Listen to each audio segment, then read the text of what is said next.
question, when did this become a museum from a functioning synagogue? Yeah, so it hasn't been inactive, just solely a synagogue for over 100 years.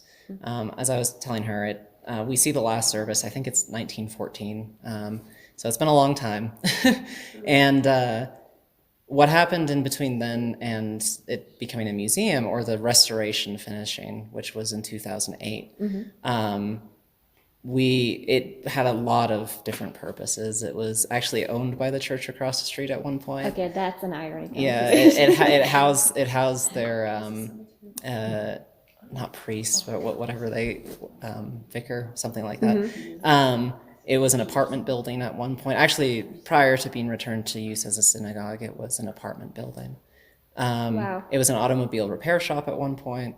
That's not unique actually. So many times, like I ask about the history of synagogue, it either was a post office or really like buses were like held there. It's just It's interesting, and it's actually a good thing that it was put through that many uses.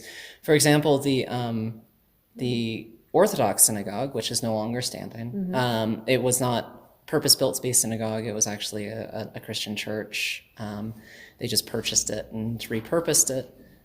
It went out of use in the 1920s, and I can't remember when it went completely out of use as a building, but it eventually was just torn down. And this building, the synagogue, because it went through so many different uses, people were actually actively using it, it stayed around. And the building, structurally, the building is the original synagogue.